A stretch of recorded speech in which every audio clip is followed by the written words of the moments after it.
At the time, there was universal condemnation from the fans, but many are now saying United need them back. They've done a lot more good for the club than they have bad, and just because of one blemish on their reputation, you know, by a newspaper, I think that, you know, that they basically served their time, and you know, they should be allowed to come back without any hassle.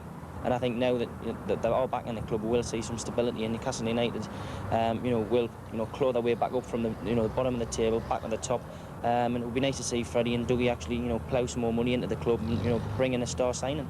We hope. It was claimed they described North East women as dogs, poked fun at the fans for the high prices paid. Yeah. Eddie Bolzio, ITN. Well, live now to St James's Park and to Steve Wraith, who edits the Newcastle United fanzine number 9. Steve Wraith, judging by what we just heard there in that report, the fans are a pretty forgiving lot, considering these men clearly view them as being suckers. Julia, I'm in ecstasy today. Fantastic. I'm going to be cracking the champagne corks open. I'm one of the few people, I suppose, who's been prepared to step out in the media and support Douglas Hall and Freddie Shepherd since this debacle began. And basically, I've said it's been a storm in a teacup since March. As far as I'm concerned, the two directors were set up by, you know, a very well-known newspaper, and haven't had the chance to look at a few of the transcripts, etc., about the case and, you know, about what they've actually supposed to have said and alleged to have said. It's just a pity that people haven't had a chance to see both sides of the story, but I'm ecstatic because it gives Newcastle United Football Club the stability to go on and possibly challenge for Premiership honours this season. Well, the reason the club hasn't been stable is precisely because these men got themselves into a lot of trouble and caused the club to be leaderless. I think eavesdroppers never hear good of themselves, to tell you the truth, Julia, and I think that's the case in this story. As far as I'm concerned, you could probably go down to any bar up and down the country and overhear somebody's conversation and pick up half facts and half truths, and I think that's the case with this.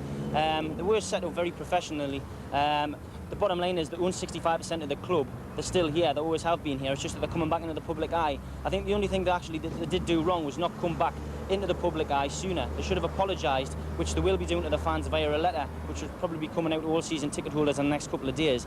But they should have done that straight away. Then this story wouldn't have even been news today. So you're saying that it doesn't really matter if these men sitting in the director's box giving themselves airs and graces think the way they do and were caught out doing so?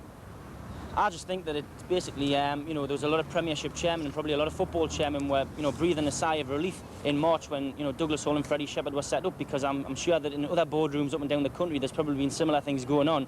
It's just that Newcastle United for some reason were picked out in the witch hunt in March to be the club that, you know, the particular paper decided to pick on. I was just very disappointed. Newcastle have had some bad press recently, and I just hope this season that they lay off us and they decide to pick on somebody else for a change.